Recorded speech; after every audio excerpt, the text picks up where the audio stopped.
Hi there, my name is Paul Bars. Hello and welcome to Product Creation Secrets second video. This is just a quickie and I'm going to be throwing in a few tips here for you that you can use on tech stuff. Now, these days you've seen just how easy it is to record audio and to do online video. I mean, everyone's doing it. 4 or 5 years ago, video was, it was possible, it was available, but almost no one had the capacity to actually download these things to watch them and view them correctly. Yeah? These days, of course, almost everyone does. Isn't that true? No.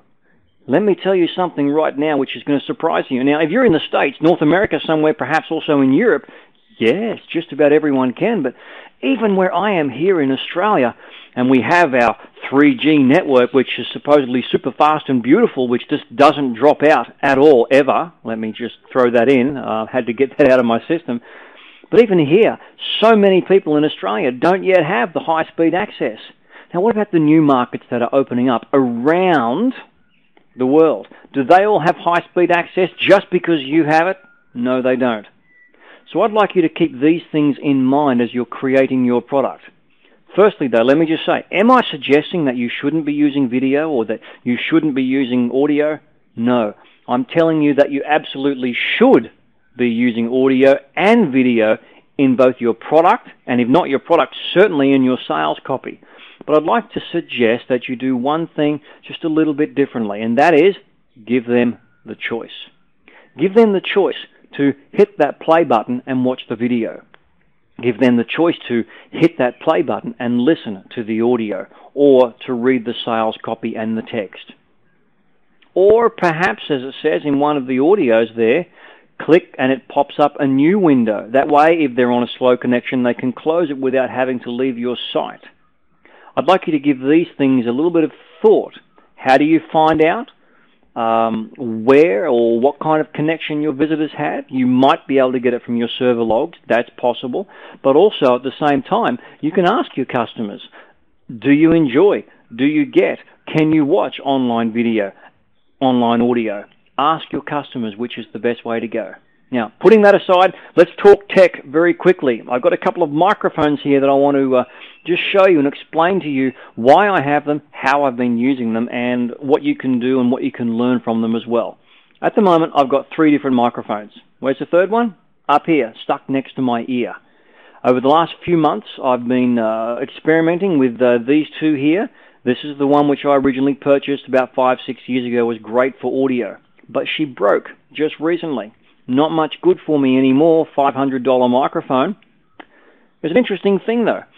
I'm creating a product at the moment called Product Creation Secrets, and the question I have to ask myself is, can you, my customer, duplicate what I'm doing at the moment?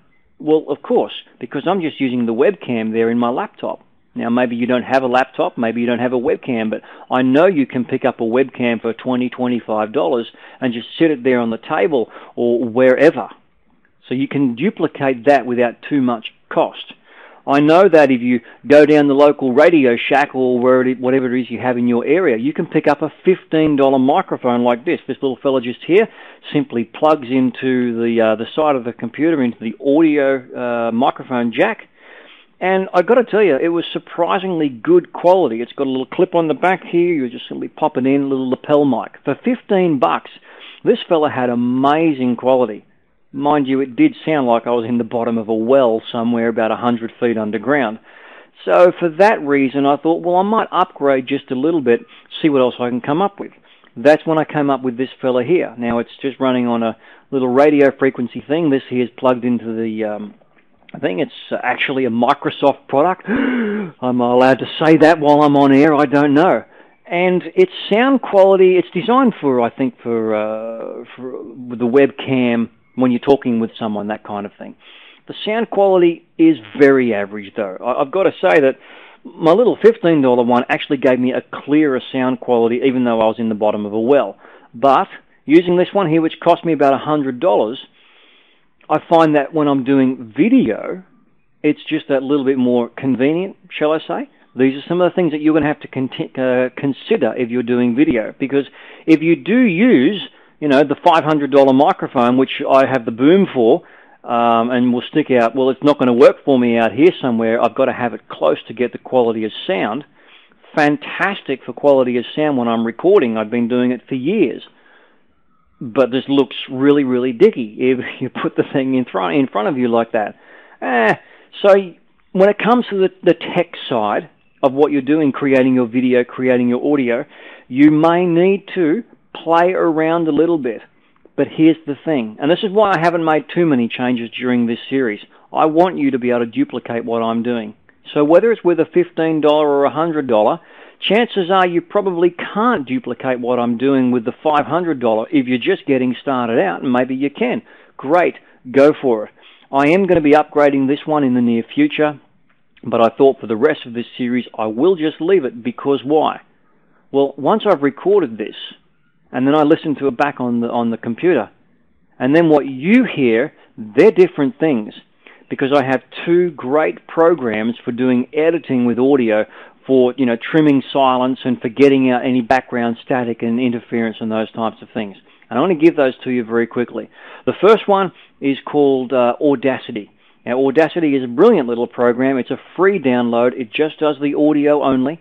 If it's not Audacity.com, then just look for Audacity Audio Editor, and you can download it. I've been using it now for about 3 months, just giving it a test, giving it a trial, and I'm comparing it to a program that I paid $150 for a few years back. They're the same. They are literally the same. So Audacity, guys, if you're listening to me, I'm giving you a testimonial here. It is a fantastic little program, really easy to pick up and use. Now, the other one that I use, of course, is my screen capture software, which I think is Camtasia Studio. I've been using Camtasia products now for about 8 years, way back when they were the big chunky programs as well. And I mean, some of the more recent versions, I think I'm running version 6. I don't know what they're up to these days. Tremendous products for being able to do a little bit of just basic video editing, as I will do the little captions that you see across the screen there.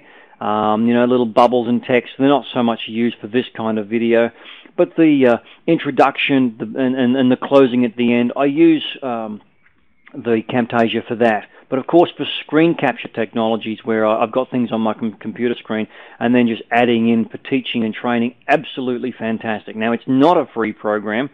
I don't think you'll find anything similar even to it in the possible free programs that are out there. But Camtasia Studio is a brilliant program that you can find online. Check out the trial version. It's well worth having a look at. So they're my hints and tips on the video side. Actually, just one more thing. I nearly forgot about this. At the moment, if you look, let's see if I can do this by looking. If you look around the video there, you'll notice that I've got fairly low light in the background, but where I am just here, it's fairly bright. Believe it or not, I've actually got every light in my office here off at the moment. Okay, I've got the window open and the door over there, but that's the only light coming in. Why? Because on my webcam is optimized for low light performance, which means turn everything off, use it really quietly at night so no one knows you're on the webcam chatting to people. How dumb is that? But it's what the computer came with, and it took me a while to figure it out. And with that, you need to be aware of possible interferences that you can have with your webcam as well. If you go to my YouTube channel, youtube.com/PaulBars, I think it is, and go right down to the very first video I ever uploaded, you'll find an introduction for a product which I released, a free product a little while ago called Getting Started Online Again. And you'll notice from watching the video, there's all these lines that are just going up and down, up and down, up and down, up and down. Interference from the fluorescent lights. Give that some thought. If you're having problems, tech problems with your video, have a look at the electrical devices that are around you, and you might just find the problem there that you can solve easily by turning off a light, or by using not a fluorescent lamp, but just a normal stand-up light, with a standard light globe as well. Some of these things can so simply and easily solve your video problems. I hope that's been of help to you. Enjoy the rest of the ebook, the articles, and the audios for Product Creation Secrets. This is Paul Bars. from paulbars.com signing off. You have a great week. I'll talk to you again soon. Bye-bye.